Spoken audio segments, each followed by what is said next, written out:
Hello, I'm Matthew Malcolm with American Vineyard Magazine, reporting to you from Unified Wine Grape Symposium here in downtown Sacramento. We had our annual State of the Wine Industry address. One of our panelists here was Jeff Bitter from Allied Grape Growers. This time of the year, you always release the results of your annual Nursery survey, really trying to determine, where the industry's going with planting, our acreage trends, and what varieties are. There's more interest in. I think there's a lot that can be learned from what growers are buying at the nursery level. Can you tell us about that? Yeah, definitely. And it's interesting you talk about the nursery survey. That's definitely a big component of what we cover here at the Unified every year.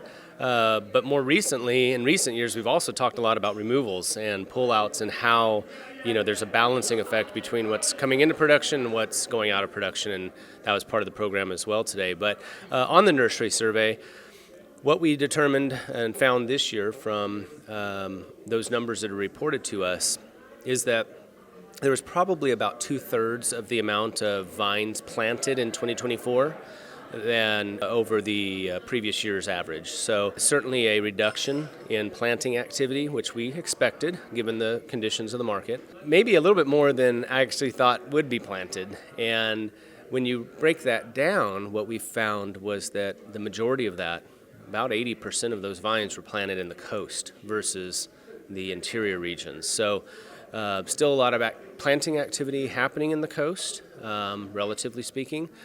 And when you look at removals, kind of a similar story in that a lot of removals in the valley, but very little in the coast. So the coast is the region, if you want to just break California into two regions, coast and interior, that is not adjusting as much to the decline in demand as the valley is with regard to they're not pulling as many acres, they're still planting. The interior is not planting as much and pulling a lot of acres. Yeah, we are seeing a lot of acreage go unharvested, and it's really sad to see, when you're driving down the freeway and country roads, you see all this crop just sitting there over the winter, and it's really devastating. Are we seeing that? We're obviously seeing that a lot in the Central Valley. Are we seeing that in the coast as well? Yeah, absolutely. In fact, I would say the Central Valley, and I'm talking about kind of south of Lodi, is probably the least impacted area with regard to grapes that didn't get harvested. Lodi was fairly impacted with, and in some ways I would call it almost the epicenter of area that was not harvested. There were a lot of Zinfandel grapes that did not get harvested in Lodi, and a lot of other red grapes as well. But when you move into the coast, you certainly see pockets of areas where there was not grapes harvested for lack of demand, and you'd see that a lot in Mendocino and up in Lake County, down in Monterey and even in Santa Barbara. And so no one is really immune from it. Even if you drive around Napa Valley and Sonoma County, you're going to see some vineyards that didn't get harvested last year. So the reality is it is statewide. It is mostly a red grape issue, not a white grape issue.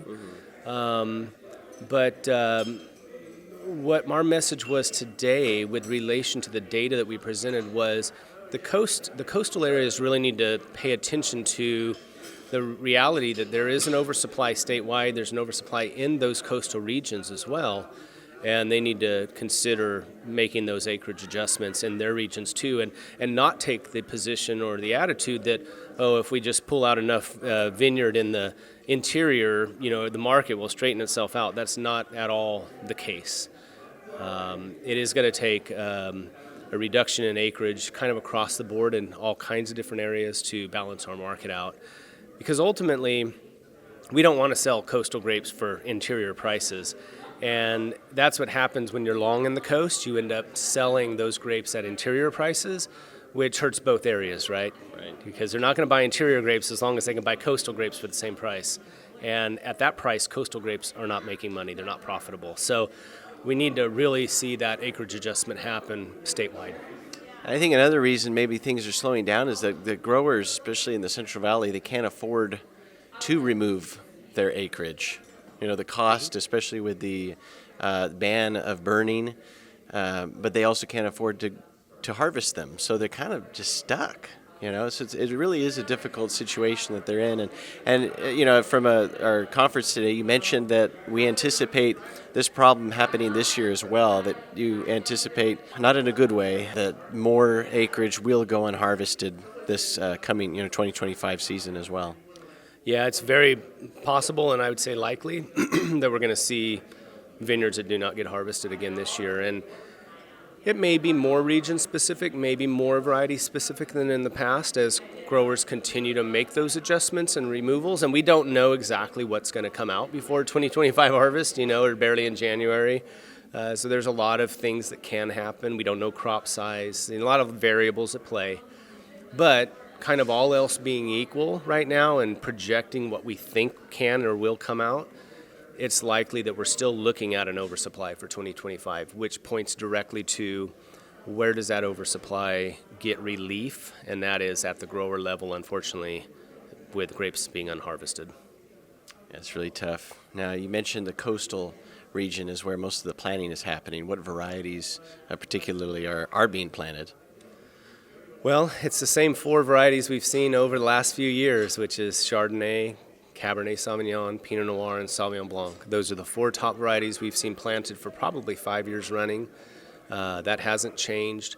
We did see an uptick in what I call alternative whites. It's white varietals that we don't commonly see in the marketplace, like Grenache Blanc or Assyrtiko or Fiona and things like that are not your typical Chardonnay, Sauvignon Blanc, Pinot Grigio, right? So we have seen a little uptick in those, very minor, but that's where some of the interest seems to lie right now in the marketplace for white wines, and especially these kind of obscure or newer varieties.